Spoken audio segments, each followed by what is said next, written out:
Baik, tentunya dengan penggunaan produk farmasi yang halal dan thoyyib, ini menjadi penting sekali pemirsa karena kita masih bincang-bincang bersama pakar kita, Pak Mukhlis.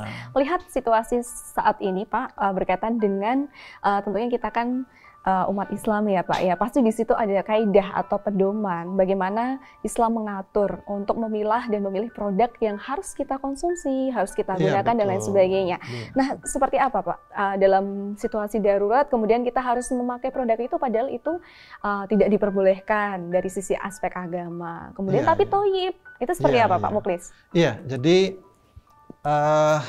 di dalam produksi farmasi itu kan memang kita akui ya, ada beberapa produk-produk yang memang belum bisa tersertifikasi halal, begitu ya.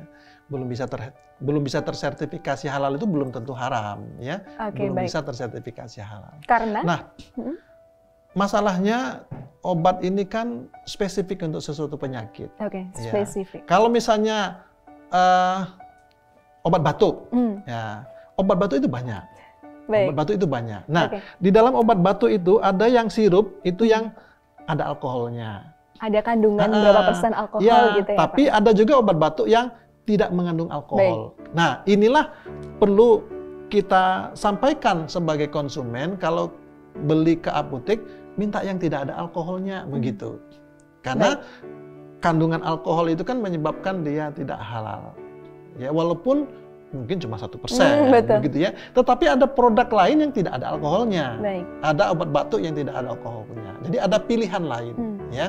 Nah, tapi kalau kita ingin mendapatkan suatu obat tidak ada pilihan yang lain. Misalnya dulu waktu mau berangkat haji harus vaksin meningitis.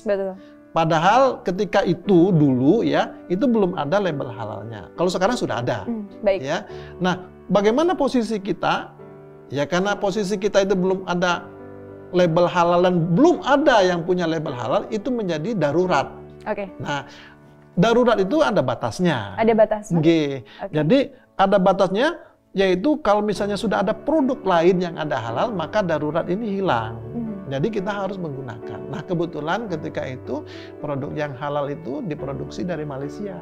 Jadi kita menggunakan. Nah, mungkin saat ini mungkin sudah ada yang produksi dalam negeri vaksin meningitis yang sudah ada label halalnya. Jadi kalau kita mau disuntik di puskesmas atau apa itu, nanti kan ditunjukkan sama dokternya, ini ada label halalnya. Itu mesti disampaikan itu ya. Disampaikan di awal ya. Disampaikan ada label supaya kita tenang begitu. Begitu juga dengan produk-produk lain. Ya. Jadi sesuatu mungkin ya narkotika misalnya ya. Narkotika ini kan haram. Ya, narkotika ini haram, kedudukannya haram. Tetapi kan harus dipakai sehingga ini muncul darurat. Nah, supaya ini boleh ya, maka dia harus ada batasannya. Jadi kalau misalnya di dalam farmasi itu ada dosis. Kalau misalnya Mbak Eka ini dosisnya itu cuma 5 mg, maka itulah yang halal.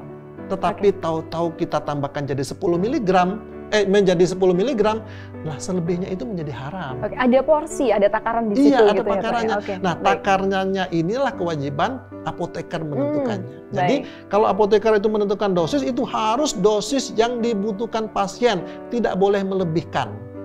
Kalau melebihkan, itulah yang haram.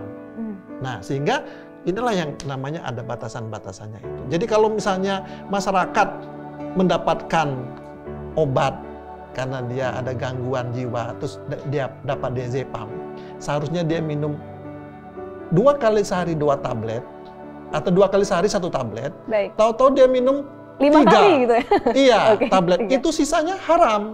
Begitu loh. Jatuhnya ke haram. Karena halalnya itu cuma 1 tablet. Karena ini darurat, cuma ada obat yang itu, halalnya sesuai dengan dosis 1 tablet. Kalau dia minum 2, yang kedua itulah yang haram. Jadi cukup berat bagi orang-orang yang menyalahgunakan obat itu karena jatuhnya kepada yang haram. Oke, baik. Tentunya ketika kita mau memilih obat nih Pak, misalkan baru batuk atau nggak enak badan gitu ya, tadi sesuai yang disampaikan. Berarti kita harus bilang dulu nih ke apoteker yang ada di apotek tersebut. Iya, betul. Intinya dicarikan yang ada label halal gitu ya, iya, Pak Muklis. Ada label halalnya atau yang menurut apoteker bagus untuk iya. konsumen. Karena tidak semua obat ada label halalnya. Oke, baik, melihat konteks yang tadi disampaikan oleh Pak Muklis seperti itu, tentunya himbauan atau mungkin ajakan kepada pemirsa yang ada di rumah agar tentunya menggunakan produk farmasi yang thoyyib dan halal seperti apa nih Pak? Baik, pemirsa, jadi ketika kita ingin menggunakan obat yang halal dan thoyyib, yang pertama kali yang harus kita lakukan adalah memperoleh obat itu dari tempat yang resmi. Satu, tempat yang resmi. Di tempat yang resmi, baik. Yaitu apotek dan toko obat. Betul. Apotek dan toko obat, begitu ya. Kalau kita ingin membeli obat dengan ahlinya, dengan pakarnya, tentunya di apotek, karena di apotek ada apotekernya. Ya, kalau toko obat tidak ada apotekernya. Nah, ini juga yang menjamin thoyyibnya itu. Betul. Karena apoteker yang paling tahu tentang obat. Baik. Jadi kalau misalnya Mbak Eka mau beli obat ke apotek tuh, demam, misalnya demam, mau beli obat. Semua obat demam itu halal mungkin ya, tetapi tidak thoyyib. Misalnya Mbak Eka setelah ditanya oleh apotekernya, apakah punya sakit mah? Iya, sakit mah saya ada. Nah, sehingga obat-obat yang mengandung NSAID, misalnya asetosal, asam mefenamat, itu bagi Mbak Eka tidak thoyyib, begitu loh. Yang thoyyib itu sejenis paracetamol dan sebagainya. Nah, ini yang paling tahu itu apotekernya. Baik. Thoyyibnya itu untuk pasien itu yang seperti apa itu apoteker. Nah, sehingga tanyalah kepada apoteker, mana yang paling bagus untuk saya. Baik. Nah, begitu. Oke, berarti ketika nih Pak, kita deket rumah nih ada warung gitu ya, Iya. beli di warung, aduh pusing gitu ya, terus langsung beli satu obat yang tahu-tahu sering beli itu langsung cocok gitu loh, tanpa adanya konsultasi dulu dengan apoteker. Seperti apa nih Pak? Jadi obat itu kan ada beberapa golongan. Ada golongan obat bebas, yang lingkaran di kemasannya itu ada lingkaran berwarna hijau. Itu bebas. Nah, yang bebas ini boleh dijual di warung atau di tempat yang lain. Itu warnanya hijau. Tapi kalau dia berwarna lingkaran biru, biru itu obat bebas terbatas. Itu harus belinya di toko obat atau apotek. Nggak boleh beli di warung. Kalau beli di warung itu tidak ada jaminan. Jadi kalau dia ada lingkarannya mau kita beli itu lingkaran biru, harus beli di toko obat. Baik. Tapi kalau dia lingkarannya merah, ada K keras, itu harus di apotek, nggak boleh di toko obat.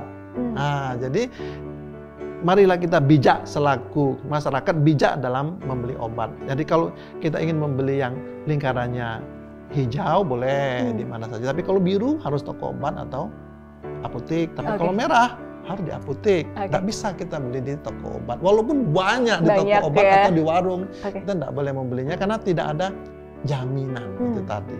Oke, berarti kita harus teliti nih ya Pak ya. Kalau beli di warung harus lihat dulu ini warna biru, hijau atau merah seperti itu. Berarti harus ada dari kita sendiri paham seperti itu. Betul. Baik, tidak terasa Pak Muklis kita sudah selesai dalam bincang-bincang bersama pakar pada kesempatan hari ini. Langkah Pakar persembahan dari Universitas Ahmad Dahlan. Dan tentunya di closing statement kali ini 3 kata dong Pak untuk himbauan kepada pemirsa. Yang pertama apa nih Pak?